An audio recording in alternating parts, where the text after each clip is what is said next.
Sorry to interrupt you. Perfect. Okay. Um, and if you don't want to be at all recorded on this, just let us know. All right. Okay, so just to get started, so my background is a lot of startups, doing many startups for the past 20 years. I started my career as a journalist. I put myself through grad school as a journalist and a personal trainer, certified personal trainer. I can tell you that CPT paid more than being a journalist, and also more fun. And then I went out to San Francisco and worked on, the Apple account and a couple of other, at the time, startups, and now are obviously not. They're a lot bigger than that. And then I met Maddie after I'd been doing some, I hate the word biohacking, but that is what I was doing to try to reverse my age and try to balance my hormones after 2 myomectomy surgeries, which is for fibroids, in 2022. And Maddie actually gave me more personalized advice that was accurate than many other doctors, including another functional medicine biomarker company. And I think they used AI. We talked about this a lot, but that's sort of my background. And of course, after working with Maddie, we both said, why don't we work together and create a startup? So I will throw it to Maddie now just to briefly introduce yourself and Oh my gosh. I've loved our work together. And as Julie alluded, I am an acupuncturist, I'm an herbalist, a functional medicine provider, and a certified hypnotist. I had a private practice in Boston and Back Bay for about 3 years, where I was helping clients combining all of those things together in their health plan. So being able to work through the emotional component of disease, the physical component of disease, understanding the root causes of disease through functional medicine, and helping people truly heal.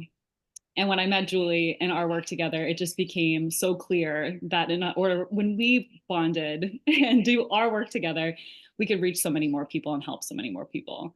So that's how Rev was formed. And then we had the honor, Julie met Laura through some personal training sessions. And now we have our collaboration with Voss Fitness. So Laura, I'll pass it to you to introduce yourself and Voss. Thank you so much. I feel so fortunate to be here and so lucky that we happened to meet one another. And I'm so excited to be a part of this project and to work with your clients in personal training and fitness and creating workout plans that actually work for them.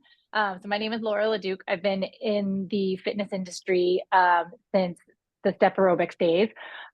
So I've been personal training, teaching aerobics, nutrition coaching, and Pilates, all of the things for close to 25 years. And fitness is all I've ever done. So it's not something I moved into. Not that that's fantastic that people move into the fitness industry. I love new people coming in, but it is the thing that has been my career since college, and I absolutely love it. So just excited to be here. Amazing. I think we're a very good team, you guys. Actually, do you want to share the slides, Maddie? Do you Yeah, have I'm happy to. the ability to share? I think it's a good team. And so today I will just start this we're going to talk about personalized fitness, why it matters, the types of things that we look at Rêve Health, and what we then give to our partners, Voss Fitness. Absolutely. And one other thing is, even if people are already working with us, if you're part of the foundation protocol, you're going to get this. This is part of your many other things that you're getting to, but this is a piece of it. And then we'll talk a little bit later about people who just want this, for fitness. And also, you don't have to work with us, right? There are biomarkers that you can do, and you can ask your doctor, and they may or may not give it to you because one of the reasons the company was formed is they don't like to give you this type of data, but it's the interpretation, and Maddie will go through that as well. Now I will be quiet and hang out. Oh my gosh, please. And I do want this to be interactive. So if anyone has any questions along the way, feel free to interrupt me, and you can put some questions in the chat too. So if for whatever reason I don't see it, Julie, feel free to be like, oh my gosh, Maddie, there's a question. So when I was working in my private practice, and I saw all sorts of clients, and we see all sorts of clients through Rêve Health, people are generally trying to do the right thing. They feel like they know fitness is good for them. They are exercising, maybe they're doing strength training or they're running, and they're trying to figure out a routine that works best for them, but they're not seeing results. and nothing is sticking. And I would even see personal trainers. Maybe they were coaches at Orange Theory. Maybe they were coaches at their own personal training business. And they're thinking, you know, I'm doing everything that I know in my own toolbook, my own toolkit, and nothing is sticking. So what is going on here? And when we take a look at the physiology, it starts to really make sense why people aren't getting the results that they're looking for. So people tend to feel super validated. They feel like they understand themselves a little bit better. So I put together the slide deck just for the common markers that I see most often for people who just aren't quite getting the results they're looking for and they feel like they're doing everything right. So our first marker, and a lot of these are really common markers that you can look at, either ordered through your physician or a program like us. So the white blood cell count with the differential. So the total white blood cell count, the standard range is anywhere between 3.4 to 10.8 is what is considered normal. More of a functional range, which is telling me, are we reading between the lines to see, are we seeing trends in disease? And more of the functional range is between 5 to 7.5.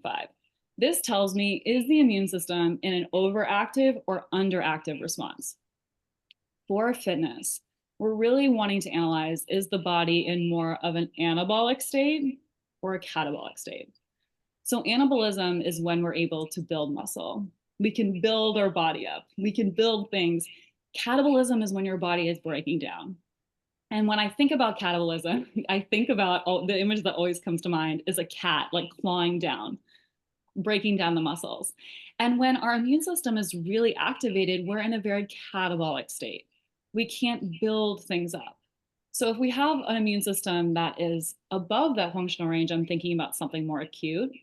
But what is more often going on is I'm seeing the white blood cell count below the functional range. And this tells me the immune system has been responding for a while. And it's responding to something that is going on underneath the surface, and the immune system is losing resiliency. So when we have a state where the white blood cell count is low, our immune system is losing the resiliency. It's not, your body isn't going to have the capacity to build up muscles and get that figure that you're looking for. It's just trying to survive. So this tells me a really big clue about what may be going on. And the differential tells me between the 5 different types of white blood cells where the immune system is being skewed to respond. Maybe that's a bacterial infection, a viral infection, a parasitic infection, allergies, etc. By looking at the 5 different types, it tells me what piece of the pie is bigger or smaller than others. So that tends to be the first marker I look at from an immune response. What is the body responding to? I hope that makes sense to everyone. And then we'll continue. So the second marker I look at is total protein. So a lot of people associate high protein intake with being able to build muscle strength. That may or may not be beneficial for some people. It depends on your physiology, but it doesn't necessarily matter to me what you're eating. It matters to me what you're absorbing. So if you're eating protein at a high amount, you may not be absorbing it, especially if you don't have enough stomach acid. So when I see protein, standard range is between 6 to 8.5. The functional range I'm looking for is 6.9 to 7.4. Usually I see people who are low in total protein, regardless of how much protein they're eating. This typically tells me that there's an issue with stomach acid. If total protein is low, most commonly iron and B12 are also low. You need stomach acid to absorb all 3 of those nutrients. So this is a really good marker to then be able to assess other things on top of it that are really important for muscle strength and fitness as well. B12 gives you a lot of energy. Iron is an essential nutrient as well that's going to provide a lot of energy support. So if our protein is low, we probably have some work with digestion to do. That has a lot to do with stress, has a lot to do with bacterial overgrowths. So examining total protein tells us how adequately is our digestion working to absorb. Our next marker is fasting insulin, and this marker is not nearly as commonly looked at through more conventional medicine. Typically when we go to a PCP or a doctor, is they run like a fasting glucose or a hemoglobin A1C, which we'll talk about next. But fasting insulin is more predictive of blood sugar imbalances by decades than hemoglobin A1C or glucose. So the standard range is 2.6 to 24.9. That's a pretty massive range. So looking at for a functional range, 2.6 to 10. What I see far more common than not, is that I'm not seeing fasting insulin being really high. Most times, and especially with women, fasting insulin is coming back low, typically in the low twos, and I've seen it even a little bit lower than that. And this typically tells me that people are fasting way too much, that their pancreas isn't producing enough insulin because it's not feeling stimulated to. We're going way too long in those fasting windows that the body then can't keep up with the amount of insulin it needs to produce when you're eating that big meal after fasting for many hours. So fasting insulin, people think about blood sugar imbalances as being really high. Like when we think about pre-diabetes, we think about we're in this high blood sugar state. But what people don't realize is before we get there, we're often in a low blood sugar state. We're often fasting too much. We're letting our blood sugar get too low. So then we're riding those roller coasters all day long. Fasting insulin is going to tell me far earlier than especially fasting glucose and A1C if we're having an issue with blood sugar regulation. And blood sugar is so important because we need glucose in order to fuel our muscles and to support our workouts. We need insulin, we need carbohydrates, our body's preferred source of energy, in order to be able to support that muscle growth and to be in that anabolic state. It's super, super important. So if we're seeing a lot of stress here, I know that we need to be eating more regularly. And I would also just add here Yes. too, because it came up even with my biomarkers and somebody else's who's a member, fasting, sometimes not even by choice, you're just so busy and then it's noon and how did that happen? And working out during that fasted state. And, something that is going to actually really kind of be worse for you than not working out. Like sometimes you should avoid the workout if you can't avoid the fasting. I guess that's where we were coming up with that. Absolutely. Absolutely. It's such an important point to make because you do want your workouts to feel fueled and supported. We don't want to be pouring from an empty cup because it doesn't do anyone any good. But I think the rhetoric that people have heard is, get the workout in no matter what. And I love what Julie just said in that approach of, sometimes that actually isn't true. And sometimes we need to honor our body's needs and our nutrient stores before we can step into that workout. Super Or important. have small meals through the day, which we'll talk about, right? Yes, of course. I love it. Not fast, right? Or not work out. Anyways, Yes, I said absolutely. this one is the standard, right? But I love how you look at the insulin, which is just such a different way to look at it. It's a unique approach. Yeah, in my functional medicine training, looking at fasting insulin, it's a really inexpensive marker to run. And it's a little more expensive than a fasting glucose, but it's so much more predictive by years. So it's really important to be examining what exactly is the pancreas doing rather than what is the amount of glucose in our blood serum, which is not super indicative of really what's coming in the long term. But the hemoglobin A1C is more of a standard marker, and it does tell us actually quite a bit about what's going on in the last 3 months of your blood sugar regulation response. So the standard range is 4.8 to 5.6.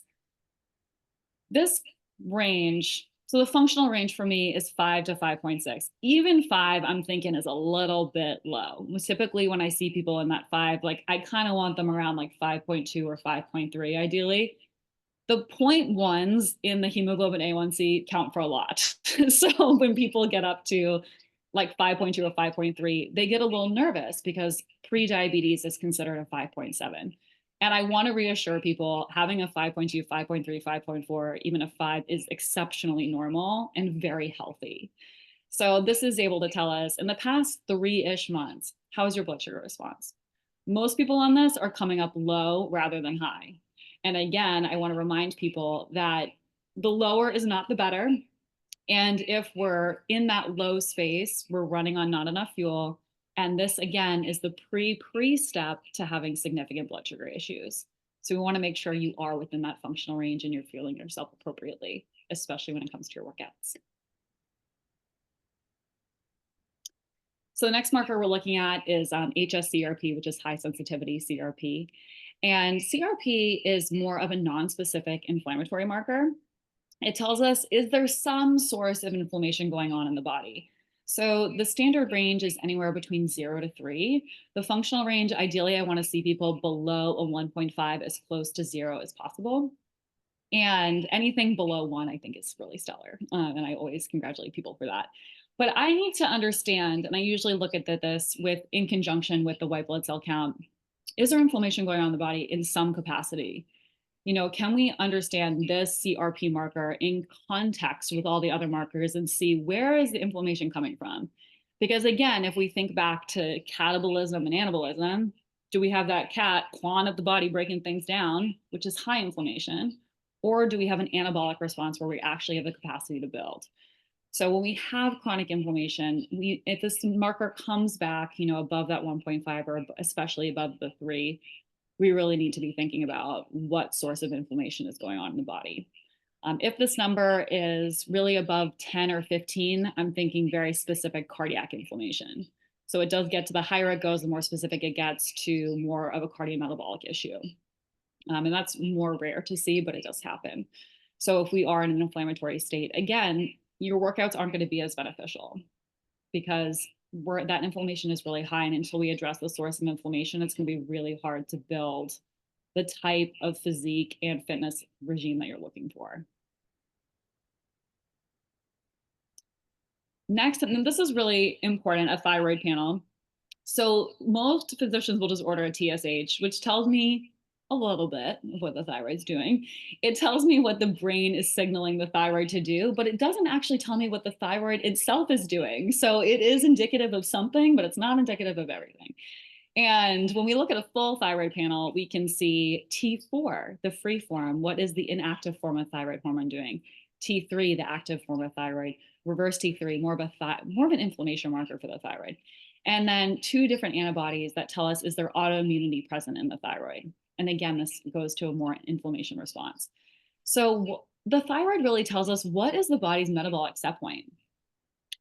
Is the body responding from a place of metabolism that's healthy, that we have working metabolism, that we're able to, the thyroid really stimulates the whole body to be able to digest and metabolize adequately. And oftentimes the thyroid is underperforming.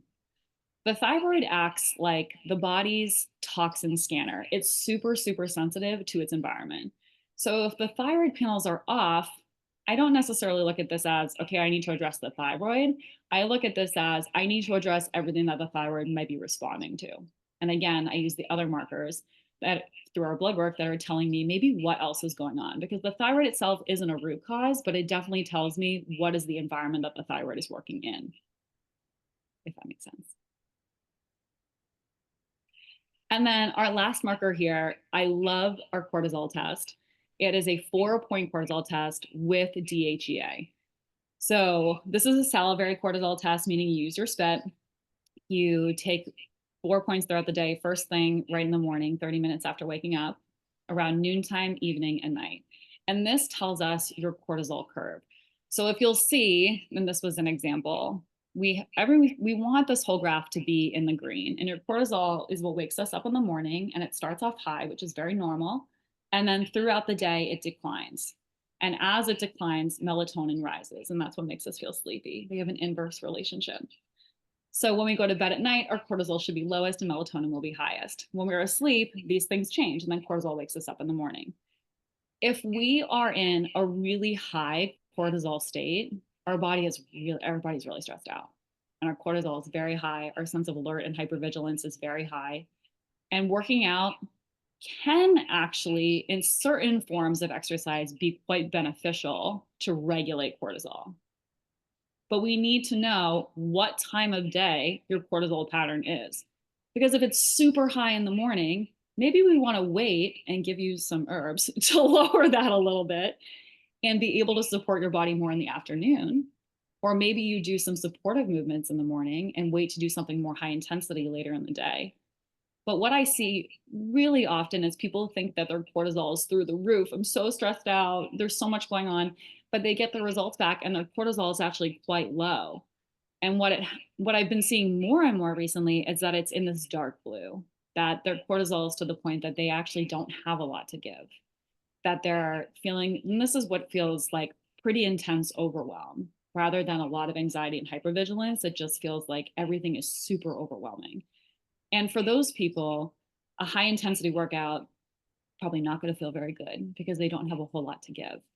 So being able to understand where your stress response is and the timing of your stress response is going to be able to help us recommend what exercise might be most beneficial for you to regulate. And when we get back to that normal place, how can we change that to adapt to your needs? Because this will change with improvement.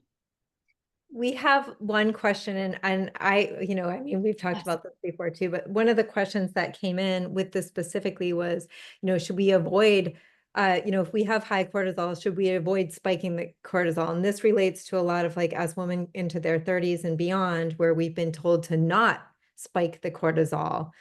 And I would like you to explain why it's okay. Yes. So when we're coming to exercise recommendations from more of an informed place, if we can see how spiked is your cortisol, what time of day is that spiked? Can we give you understanding your blood sugar recommendations? Can we fuel before your workouts? Can we put you in more of like a high intensity interval training where you're intentionally spiking your cortisol with a fueled workout, knowing your metabolic markers and the timing of your cortisol so that your cortisol can self-regulate? When we spike our cortisol on our own terms, when it is through a workout that is what the intention is, it can have the opposite effect of where it can lower our cortisol. It does take specific planning in terms of timing and fueling sources to do that, but that's what our labs are for. So you really start to see where so many people guess without this information. And it does take a lot of planning to design a workout that's aligned with your physiology. Does that answer your question? I think the answer is yes. I mean, they're not on the call, but I Okay. know that it answers it for me. And Amazing. it's again, it comes back to the importance of not just running all of the labs the way that you do, but Mhm. the interpretation and to figure out, and also what your goals are, right? So if you're saying that you want, and in life in general, we remember that sometimes it's like you tear a muscle a little bit in order to build it up. You spike the cortisol in order to then learn how to regulate it. Anybody who gets microneedling facials knows that you're pricking your skin with the needle in order to grow the collagen.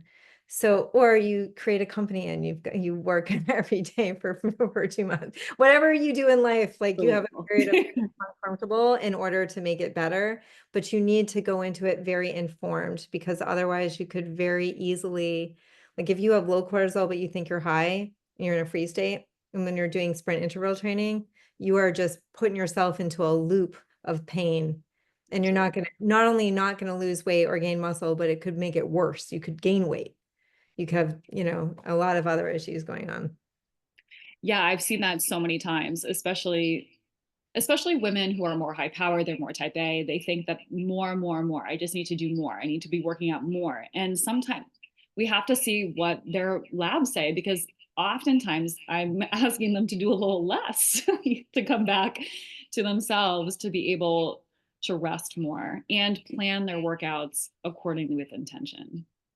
It's super important. So we're not going into a place where we are making anything worse. And time of day. And Again, time this of day. becomes important. Absolutely. Super important. So this is our optimal fitness panel that we partnered with Voss to bring forward to everyone. And all the labs we talked about today are on our optimal fitness panel.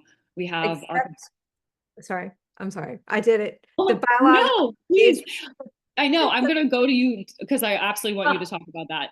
the Our foundation metabolic panel is on protocol. there. Yes. They Our don't hormone get panel. biological. Yes. And then our inflammatory markers, our nutrient markers. But our biological age panel is it's really cutting edge. And I would definitely want Julie to talk about this, because this is something that she's really passionate about and something that we're really excited to bring forward, including all of these markers to really be able to optimize your fitness. Well, I'm sorry I kept doing all the interruptions. I love being on a recorded Zoom. And No, please, it's all good. I'm so type A, I'm that person. I was going to say, if you're a foundation protocol member, you do not have the biological age panel, but you have everything else. And you have many, many more things than on this as well. You have 107 biomarkers that include female hormone panels and cardiovascular and a bunch of other Heavy things. metals, Yeah, heavy environmental. metals, environmental pollutants, which, by the way, my test came up with some environmental pollutants that I didn't, it hadn't occurred to me. But this particular fitness panel that we created with Voss has specifically the markers that Maddie just talked about for fitness. So if you are having hormonal issues, or if you've got, fibroids or endometriosis or anything like that, PCOS, we're going to recommend that you do the foundation protocol, because we got to get the foundation until you can sort of optimize your fitness.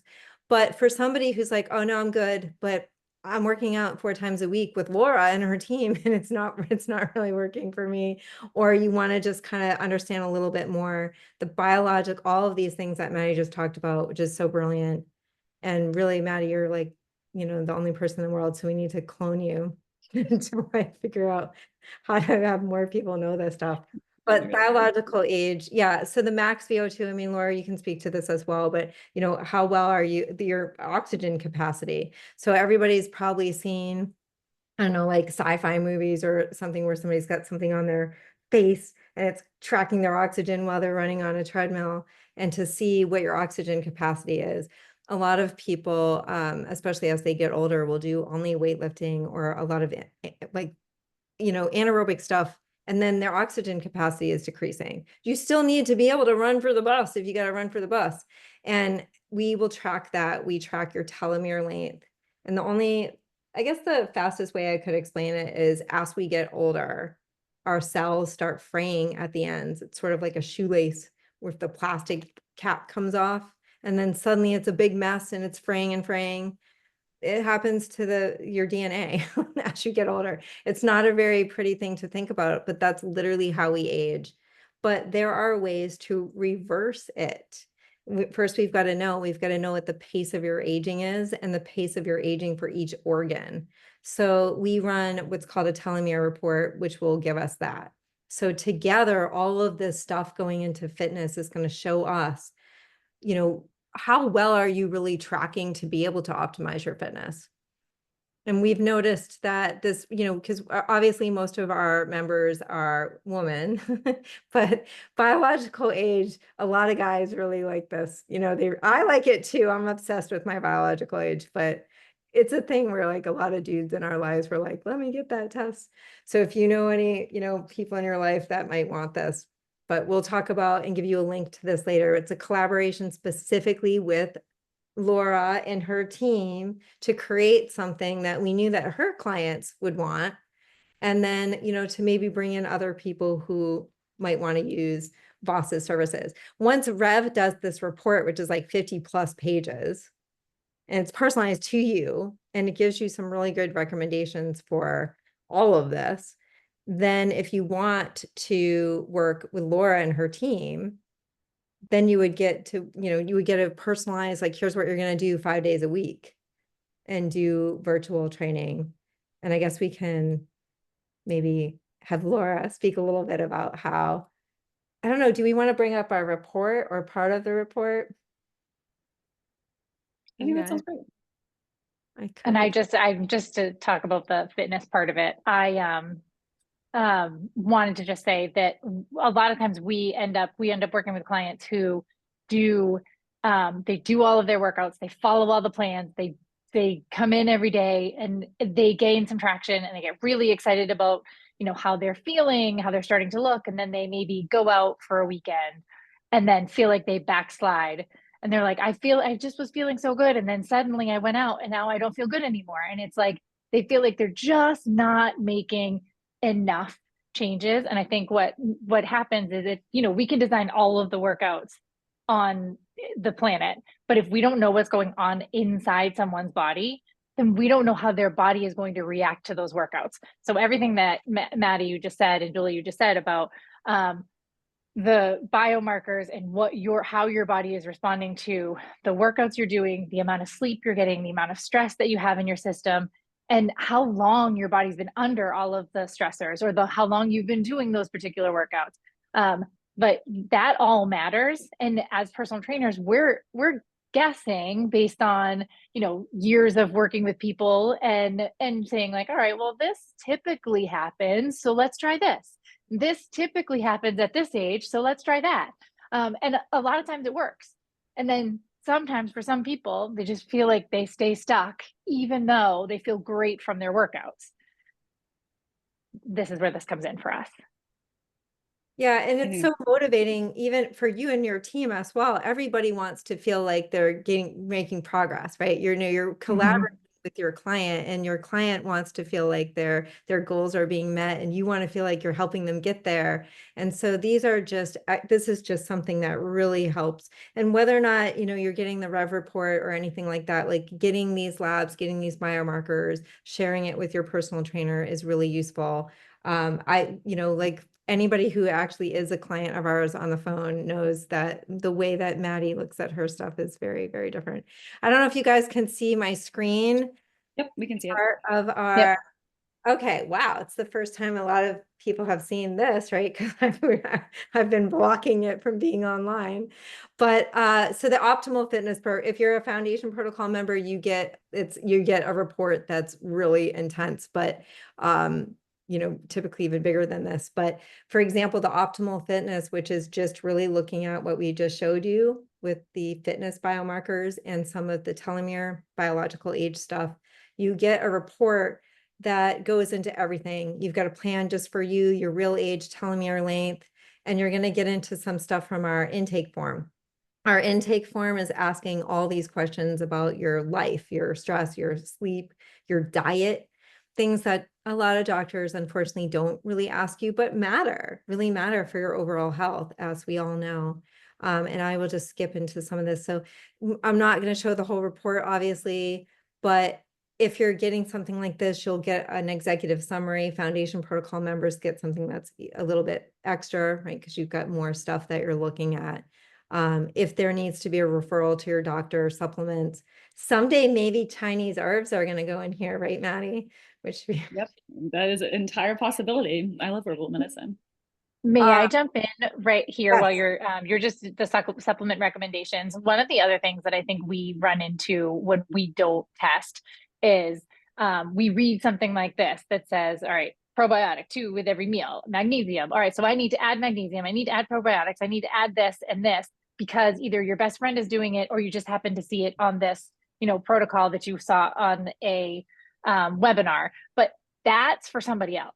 That doesn't necessarily mean you need more magnesium or you need that level of probiotics, that amount every day. So the testing really, really comes into play, instead of having a medicine cabinet that just has bottles and bottles of supplements that may or may not be doing you any good. You don't know your levels. You don't know what to take in when, and then what it's doing inside your body. So this is another little point. Yeah, Absolutely, Laura. A good point. TikTok has been the bane of my existence when it comes to this, because the fads and the products that come out, I can't tell you how many people have asked me about colostrum, and I'm just like, oh my gosh, what is going on? So when we have the targeted approach, I always say to people when they say, should I take this? Show me your blood work, because Right. I will never, ever recommend a supplement to someone unless it's something they absolutely need to be taking. I think that we've forgotten that supplements are to supplement in what we're missing from a diet and lifestyle approach, rather than the go-to form of just taking something to take something. So I so appreciate you bringing up that point, Laura, because it's so, so important. And you might not even have a supplement recommendation based on your report, right? So Yep. that's the thing too. And then, we might as well the thing with the other company that I had used like Yes. a while ago, they recommended for my diet things like wild boar, and I've been a vegetarian since I was 12. And I was like, did you not even make any recommendation that was personalized? And the answer is no, because it was just a blanket, like, these levels are low, we're going to recommend. And I still can't figure out why that was the recommendation though, because it seems quite random. Very specific. Where did you get it? We were like, my cousin and I were talking, where would you find wild boar unless you were hunting in the woods somewhere? Also really not personalized. But biological age summary, this is fun. People, if you are a member of the foundation protocol, longevity protocol, this is like this is your everything, really, what you're getting here. Why does it matter? It matters especially really for fitness because your vitality, your stamina. I mean, if you're, was this mine? This is mine, right? Mhm. This one. So we kind of mixed up a couple of things, but this is mine. So I'm 51 chronologically. My biological age with this was 44. You know, it was 34 on another one that we had taken. So sometimes you have to kind of understand that, but also it does fluctuate. You know, if you've been under a lot of stress for a few months, you're going to take something like this, and it's something to pay attention to.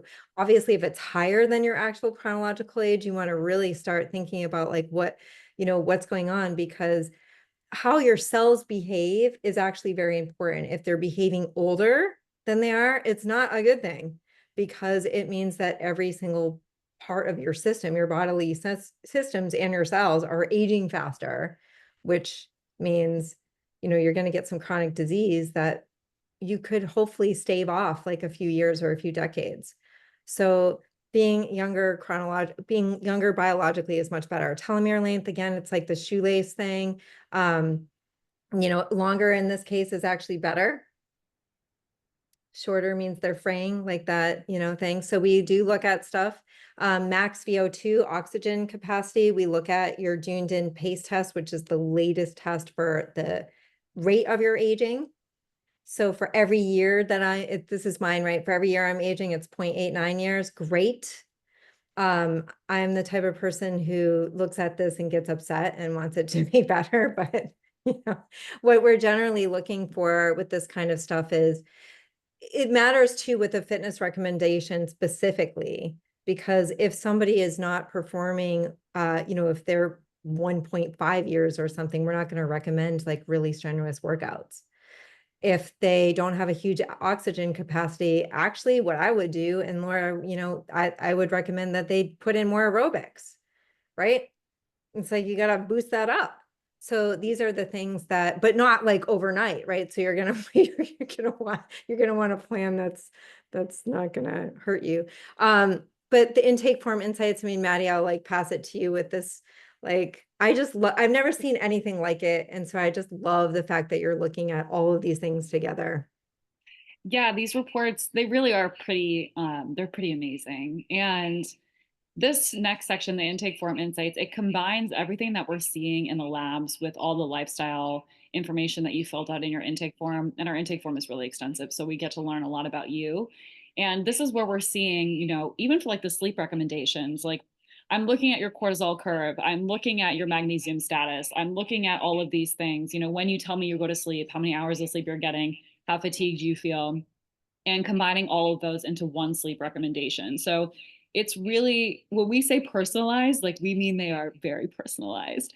And you get an exercise and movement section, there's a diet and nutrition section, there's just really, it's really a whole report about a novel of who you are, and how we can get you back into alignment with your own physiology. So it's pretty beautiful. Now, this thing is fun. And Laura, it's like, you know, Laura has seen this. If you're working with us on this particular protocol or any of the protocols, you do get a call with Laura and her team as part of it.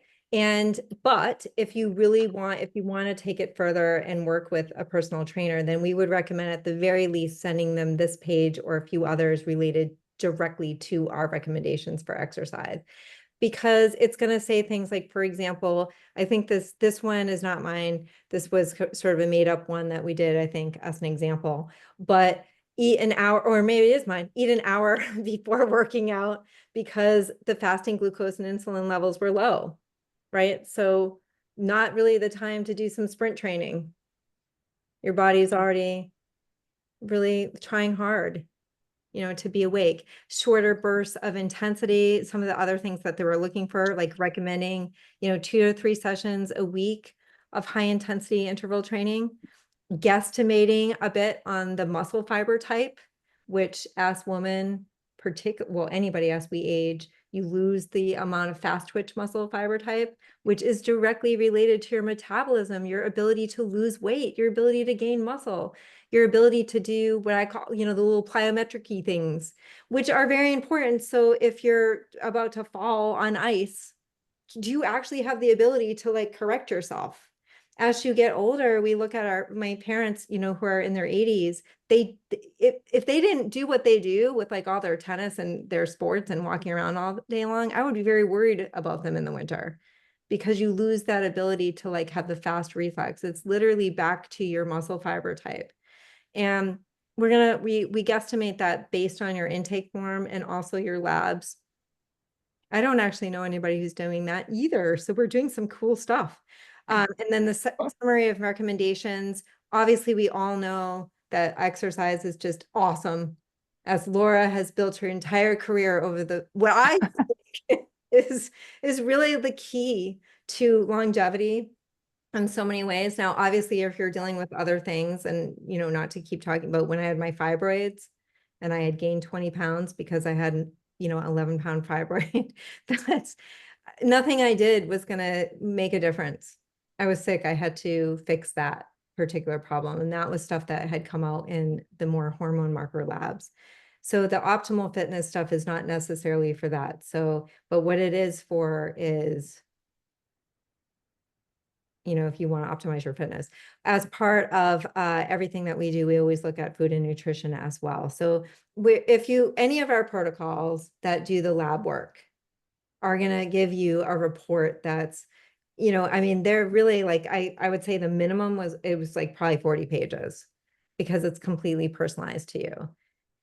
And then this new one that we'll send the link to later to everyone who joined, with Laura and her team. All right, I can't believe it. We have 10 minutes, but we'll stay. I want to make sure that there's any Q&A. People have questions for us. I'm going to stop sharing. Ooh. And Julie, what I will say before we get into the Q&A, like such an important point that you made of like, if other things are going on, like maybe fitness isn't like the sole focus. And we can always finding fitness for your physiology means that like at any stage, no matter what's going on, like finding some form of movement that feels good for your body, even if that's just gentle stretching, is still fitness. So being able to include that at any stage that you're in is really important.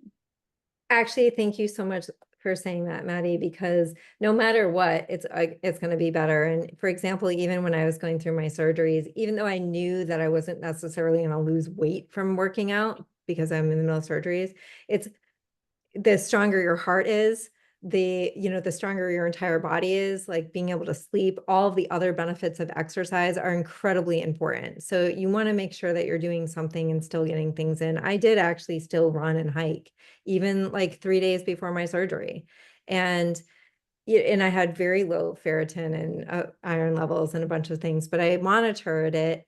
But you want to make sure that you are doing something. So that's a very good point.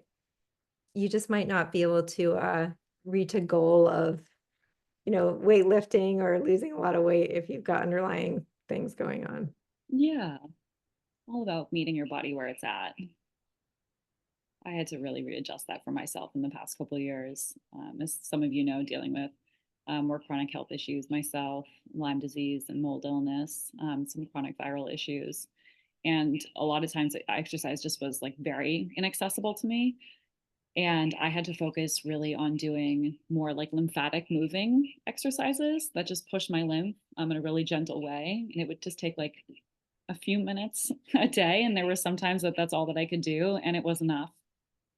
And then as you slowly build capacity over time and your body becomes more resilient because you're addressing the things that are going on, your fitness levels then improve. You can tolerate more.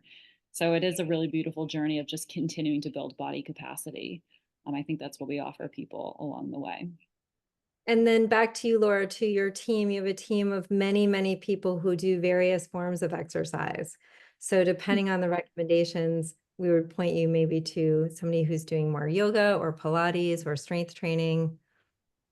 Yep, we work with, I didn't say this in the beginning and I probably should have, but I own a concierge fitness team and we work with people from all different all different levels of fitness at all different ages.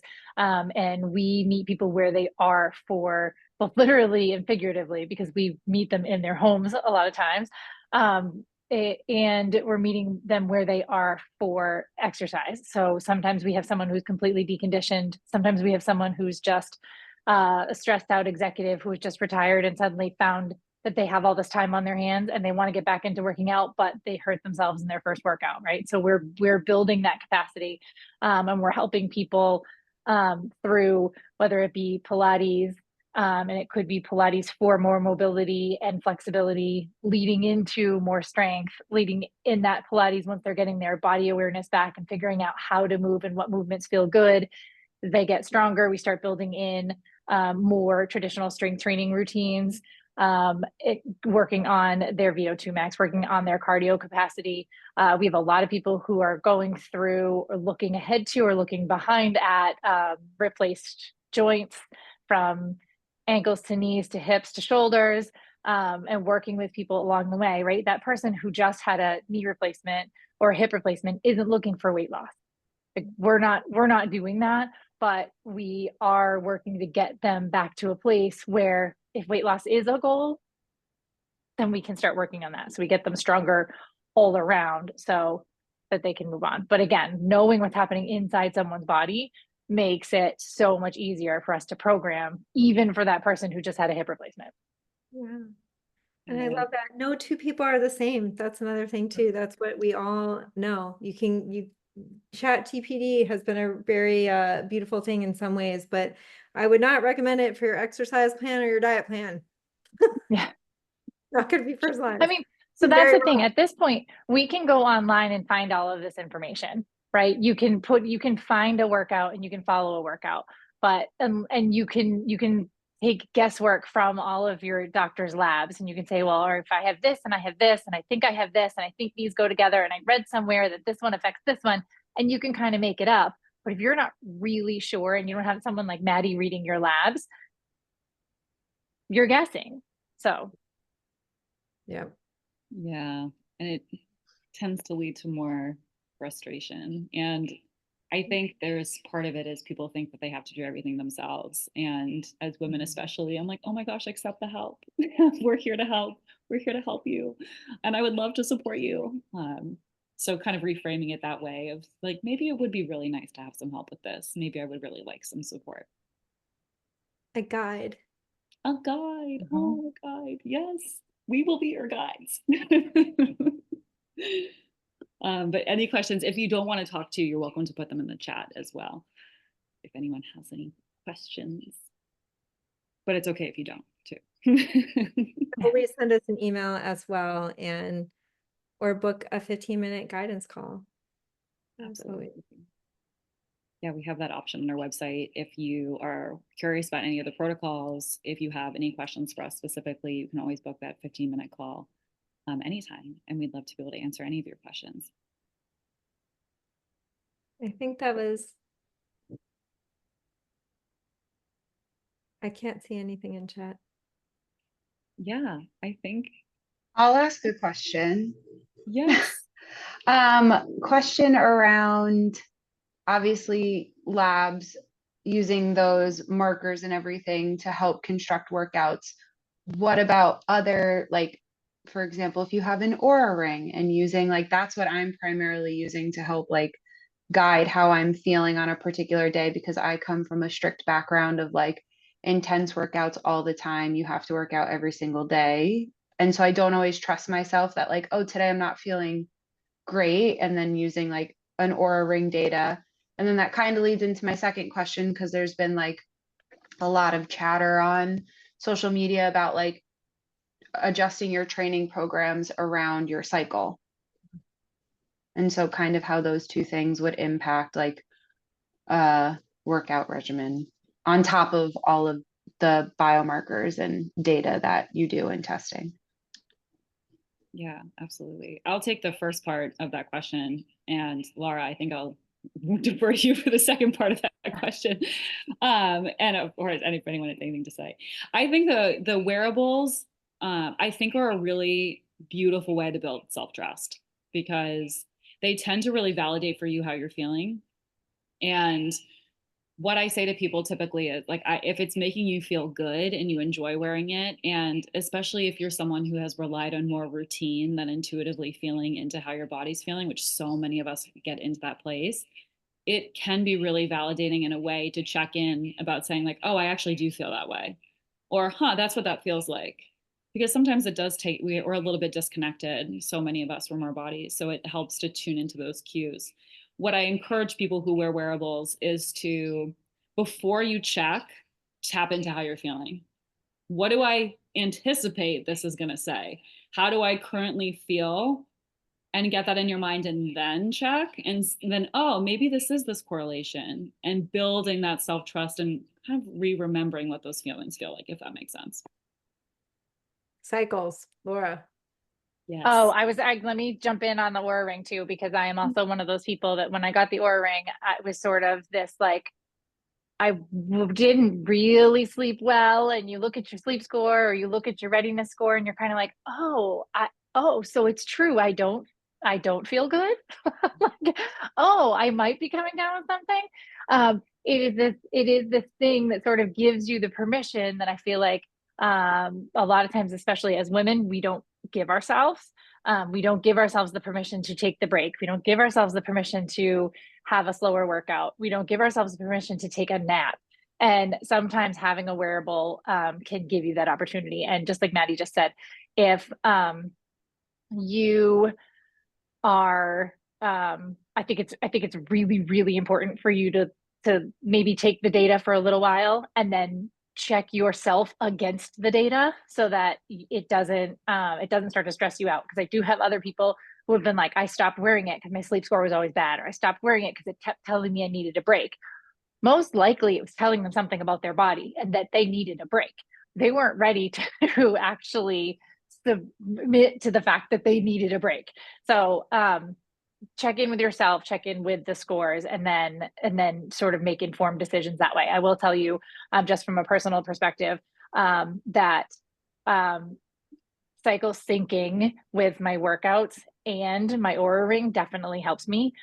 So I can tell, I know to the day when I'm going to ovulate because of this thing. I know to the day when I'm going to start my cycle. And typically it will tell the Oura Ring, in conjunction with the fact that I know that my cycle is going to begin. It will tend to say, do you need a break?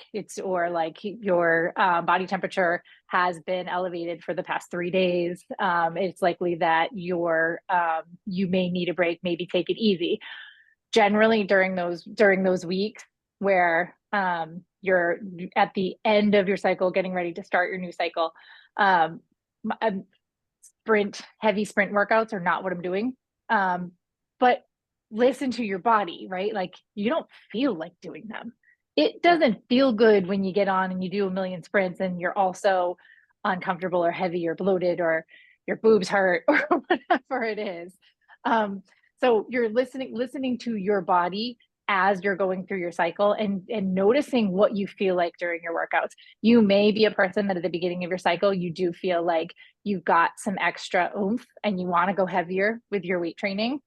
I think the cycle syncing can be really important for your workouts, but I don't think it always matches person to person. So I think getting intuitive with how, like, getting really stopping and noticing how you feel. I think this goes for workouts. I think this goes for food. I think this goes for a lot of things. Like, we don't stop and pay attention to our own bodies enough. We listen to the soundbite. We see that thing on Instagram and we're like, oh, I'll try that. Oh, I'll try that. But we don't pause and say like, oh, I deadlifted super heavy on, day 25 of my cycle and I was sore for 4 days. I couldn't sit down and my back hurt. Like, you notice those things, but then next month, did you do it because it was the program, it was part of your program? Or were you like, I felt really bad last time I did that. Let me see if I dial it back and just do the workout, but do it a little bit lighter this week, and then see if I can program heavier the following week. So I do like cycle syncing, but more than thinking about your cycle and following it absolutely perfectly, you have to listen to how you feel when you do XYZ, and you have to notice how you feel when you eat XYZ. This, I think it kind of goes across. So as always, working. I'm just going to say, as always, my answer is it depends, because it depends. It's not going to be the same for me as it is going to be for you. Sorry, go ahead. Working out with you, I was just going to say, working out with you and your team, one of the things that's so great is that, you know, you feel like you can communicate with the trainer and say like, hey, I'm actually day 3 of, you know, a crime scene period right now. Excuse my, it's being recorded, but if that's happening, especially during perimenopause or something, it's useful to tell your trainer. And that's when the relationship becomes so important with like, listen, this is happening to me, or I am recovering from a surgery and, you know, I want to avoid diastasis recti or something, like all the things. That communication becomes like, find somebody that you really like, right? And that's becomes a relationship. You can have all the recommendations in the world. I do like hiring personal trainers. I think that that's why, you know, we brought in Voss with this too. I like it as a, you know, a complement to the program, because a guide is very important, but you got to find the right person for you. You're spending a lot of money to spend an hour or more per week with a person. It's really important that you enjoy your time with that person. They could be the smartest person in the room, but if they're if you don't feel comfortable talking to them, and you don't feel like if you don't feel comfortable coming in as you are, like if you have to get in there and perform for your trainer, like, oh no, I'm fine, I can do all the things, then you're probably not with the right person, right? You want to be with a person that when you show up as you. And for me, most of the time, I know from the first 2 steps that person walks in the door or that person comes on screen, and I'll be like, oh, this is what we're doing today. And I may have a plan, and that person may have been following something for weeks, and that might go out the window. Or they come to me and be like, oh, you got energy, we're up in it today. So it really is very important that you find people that you trust, that are going to not just go by the book. Like, this is my plan for the day, so this is what we're doing. They need to know, and you need to know, that you can show up as you. And then Maddie, you said something like that once too with acupuncture. It's like people get so worried about like performing, and it's like you're there to like feel better and to do something to honor your body. So it's like you've got to have somebody that you can be that you way. don't care what their pedicure looks like. Yeah. As a Pilates instructor, I've seen a lot of feet. I don't care what your toes look like. I care how they feel. Of course.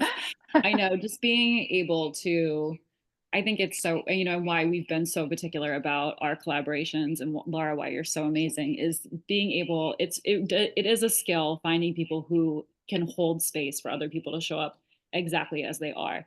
And I think Boss Fitness is so excellent at that. I pride Rêve Health being really excellent at that. Julie and I being, you know, that's one of our absolute skills, is just being able to hold that space. Because when we can show up with authenticity where we're currently at, where we present in this moment, it's where the healing can happen. When we have that level of honesty, not only with the people that we're working with, but with ourselves. It's a beautiful thing. I'm glad we all met, and I'm glad everyone could take time to be with us on a Tuesday night. Yes. Thank you so much, everyone. And anybody has any questions, just thank you, Sarah, and thank you for everybody who joined. We're going to send the recording. We will have more of these, I'm sure, especially as we go through the holiday season. I would say if you are a member, I will remind you, send in your labs if you can. I know that Maddie's got you on a like a schedule. But it's so cool when you get your report. It's just so right, because things start changing when you get it, and you can start actually. I'm a bit type A, so you guys both can laugh, but I'm sure like I'm a bit type A. No, I'm definitely type A. so I like having the guide, you know, the plan of like, this is what. Yes. And I love that, but also to have in a plan to say it's okay to take a day or 2 off a week and just nurture yourself. Like, that's great. Like, I need a prescription like that. Like, take an Epsom bath, go for a hike in the woods. Like, these things also are honoring your body. They are, absolutely. So we're really excited for everyone to get their plans. And again, if you have any questions, feel free to email us or book that 15-minute phone call. I think we'll say goodnight to everyone. Thank you. Thank you for joining, and we'll talk to everyone soon. Thank you. Yay, thank you. Here, I'm gonna try to end it in a second. Okay, I think it's just now it's just 3 of us and Heather. Guys, I think that went. Can Oh, I tell you a funny story about Oh, wait. colostrum? Should we pause? Oh, stop recording. Yes. don't worry, I can cut.